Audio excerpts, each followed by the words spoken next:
जय हिंद दोस्तों, मैं किशन आप सबका स्वागत करता हूं डिफेंस अपडेट्स में। तो चलिए शुरू करते हैं आज के डिफेंस समाचारों को। बढ़ते हैं पहले डिफेंस अपडेट की तरफ। दोस्तों, पिछले हफ्ते आप सबने देखा होगा कि इजराइल पर ईरान ने लगातार मिसाइल्स और ड्रोन से हमला किया। ऐसे में दोस्तों एक बार फिर से एयर डिफेंस सिस्टम की जो रियलिटी है वो पता चली है। दरअसल इजराइल ने भी दावा किया कि उसके आयरन डोम ने करीबन 99% जो प्रोजेक्टाइल्स हैं उन्हें सफलतापूर्वक रोका। लेकिन भारतीय सेना ने अब इस पूरे सिनेरियो को बारीकी से ऑब्जर्व करके अपनी एयर डिफेंस तैयारियों को और ज़्यादा मजबूत करने पर ध्यान देना शुरू कर दिया है। भारतीय सेना के जो विशेषज्ञ हैं वो जानते हैं कि वाकई में इजराइल का आयरन डोम काफ़ी इफेक्टिव है। इसकी मारक क्षमता लगभग 70 किलोमीटर है। लेकिन भारत ने भी अपने एक मजबूत और स्वदेशी एयर डिफेंस नेटवर्क विकसित करने में भारी इन्वेस्टमेंट किया है और स्वदेशी रूप से विकसित सतह से हवा में मार करने वाली मिसाइल प्रणाली आकाश NG, इसकी रेंज 70 किलोमीटर है, जो कि किसी भी विमान, हेलीकॉप्टर और जो गाइडेड बम्स हैं उनसे सुरक्षा प्रदान करती है। इसके अलावा मीडियम रेंज की सतह से हवा में मार करने वाली मिसाइल MRSAM, जो कि भारत और इजराइल का एक जॉइंट कोलैबोरेशन है, और MRSAM की भी रेंज 70 किलोमीटर है। जब बात आती है यहाँ पर S-400 की भी, तो S-400 दोस्तों भारत के अलग अलग हवाई खतरों के खिलाफ अपनी उन्नत क्षमताओं के लिए जाना जाता है। लेकिन बात यहाँ पर आती है आत्मनिर्भरता को लेकर। भारत का ध्यान अपनी स्वदेशी एयर डिफेंस क्षमताओं को मजबूत करने को लेकर है और DRDO का जो प्रोजेक्ट कुशा है उसका लक्ष्य 2028 से 29 के बीच इंडियन एयरफोर्स को लंबी दूरी की प्रणाली से लैस करना है।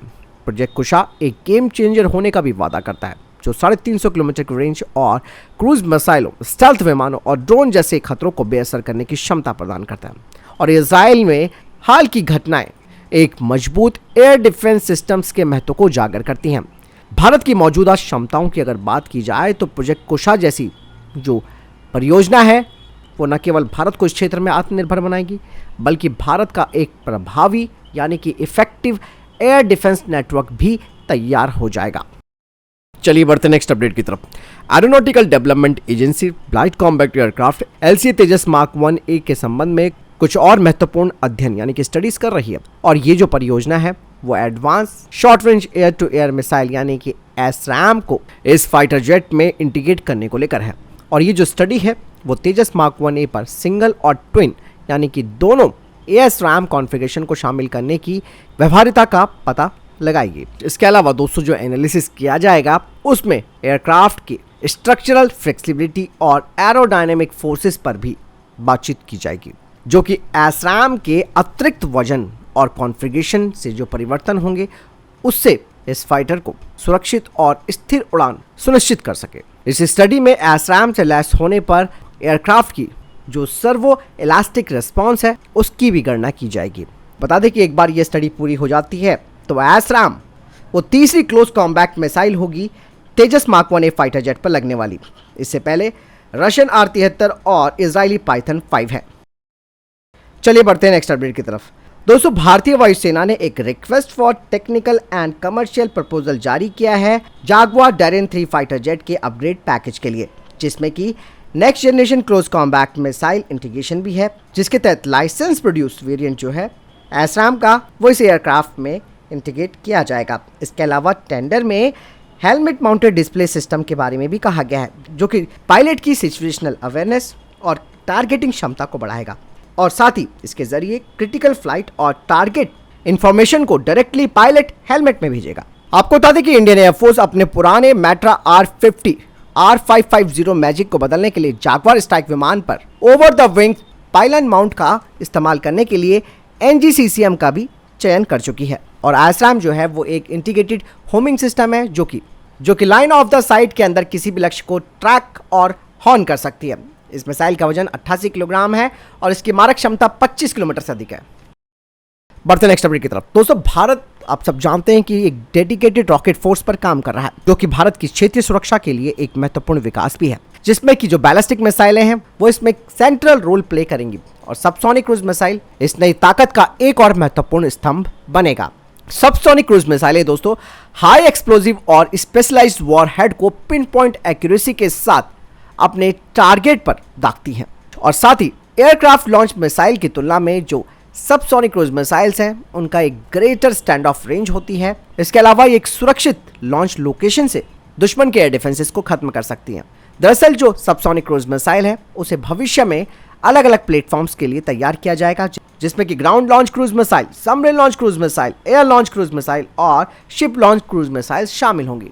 और दोस्तों, इंटीग्रेटेड रॉकेट फोर्स एक जॉइंट फोर्स होगी, जिसमें कि आर्मी, नेवी और एयर फोर्स इनके एसेट्स को इंटीग्रेट किया जाएगा। ऐसे में बैलिस्टिक मिसाइलें एक शक्तिशाली डेटरेंट बनी रहेंगी और सबसोनिक क्रूज मिसाइलें यहां पर एक वैल्यूएबल कॉम्प्लीमेंट भी होगी, जो कि अपनी वर्सेटाइलिटी, प्रिसीजन और एबिलिटी से दुश्मन की हवाई सुरक्षा पर हावी हो सकती हैं। इंटीग्रेटेड रॉकेट फोर्स का विकास और तैनात की सबसोनिक क्रूज मिसाइल की बढ़ती हुई लिस्ट के साथ अपने डेटरेंट को और मजबूत करने के लिए भारत की प्रतिबद्धता को दर्शाता है। चलिए बढ़ते हैं नेक्स्ट अपडेट की तरफ। दोस्तों, अमेरिका सब जानता है कि आखिरकार पाकिस्तान के बैलिस्टिक मिसाइलों के लिए कौन सा देश काम कर रहा है। ऐसे में यूएस डिपार्टमेंट ऑफ स्टेट ने घोषणा की है कि उन्होंने 3 चाइनीज कंपनी और एक बेलारूस की कंपनी पर बैन लगा दिया है, जो कि मिसाइल कंपोनेंट्स की सप्लाई कर रही थी पाकिस्तान को उनके बैलिस्टिक मिसाइल प्रोग्राम में सपोर्ट करने के लिए। यानी कि पाकिस्तान के मिसाइल प्रोग्राम के लिए एक बड़ा झटका ये लग चुका है। अमेरिका की तरफ से कहा जा रहा है कि अमेरिका कोई भी गलत कदम को रोकने के लिए हमेशा से तैयार रहता है।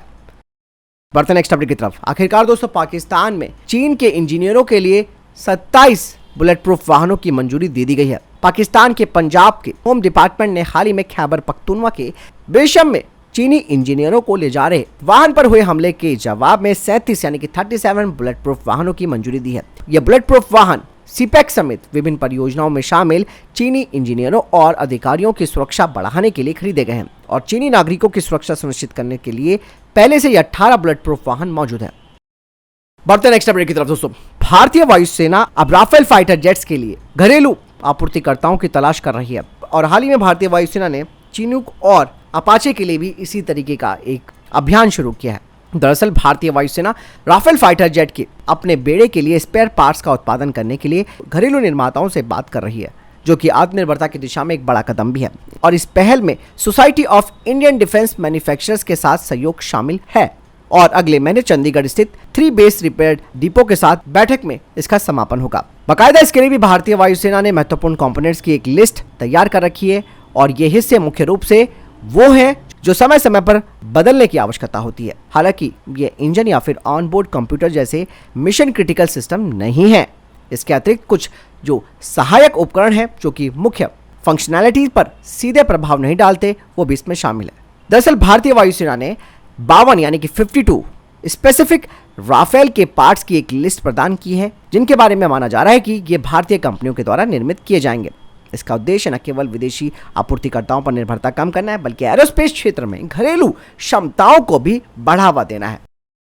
चलिए बढ़ते नेक्स्ट अपडेट की तरफ। दोस्तों, चाइना ने आखिरकार F-22 रैप्टर को डिटेक्ट करने के लिए अपनी एक नई रडार टेक्नोलॉजी से सबको चौंका दिया है। चीन के रिसर्चर्स ने हाल ही में एक अध्ययन से रडार का पता लगाने वाली टेक्नोलॉजी में सफलता पाई है और ये स्टडी जो चाइनीज रिसर्चर्स ने की है, उसमें दावा किया गया है कि उनका जो मेथड है वो F-22 रैप्टर फाइटर जेट के रडार सिग्नेचर को 60,000 गुना तक बढ़ा सकता है, जिससे कि संभावित रूप से इसकी स्टेल्थ क्षमताओं से समझौता हो सकता है।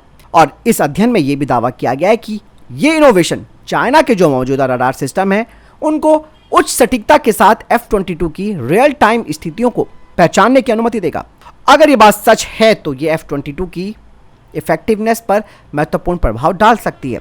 दोस्तों, F-22 का स्टेल्थ डिजाइन कॉम्प्लेक्स और वेल गार्डेड सीक्रेट है और अमेरिका की एयरफोर्स अपने विरोधियों से आगे रहती है और लगातार वो अपनी स्टेल्थ टेक्नोलॉजी को उन्नत कर रही है।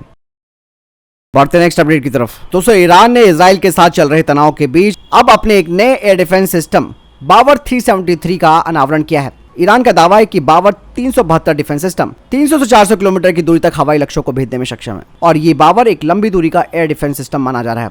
साथ ही ईरान का ये भी दावा किया जा रहा है कि उनका बावर 373 रशियन S-400 और अमेरिकी पैट्रियट के बराबर क्षमताओं से लैस है और साथ ही यह डिफेंस सिस्टम 5वीं पीढ़ी के फाइटर जेट्स जो कि स्टेल्थ होते हैं उनका पता लगाने और उनसे निपटने के लिए बनाया गया। हालांकि दोस्तों, इजराइल के पास F-35 फाइटर जेट है जिससे कि खतरा बना हुआ है ईरान को और हो सकता है जिस बावर 372 डिफेंस सिस्टम का अनावरण ईरान ने किया है वो रशियन S-400 का ही कोई एक वर्जन हो सकता है, जिसके लिए बाकायदा रशिया ने ईरान की सहायता की होगी। ऐसे में अगर ईरान और इजराइल के बीच जंग होती है तो F-35 और बावर 373 में एक जबरदस्त रस्साकसी देखने को मिल सकती है। तो फिलहाल ये थे अभी तक के टॉप डिफेंस अपडेट्स। वीडियो के संबंध में कोई प्रश्न जवाब है, आपको कोई सवाल है, कमेंट सेक्शन में लिखकर जरूर पूछ सकते हैं। मिलता हूँ वीडियो के साथ, चैनल जो सब्सक्राइब कीजिएगा। जय हिंद, वंदे मातरम।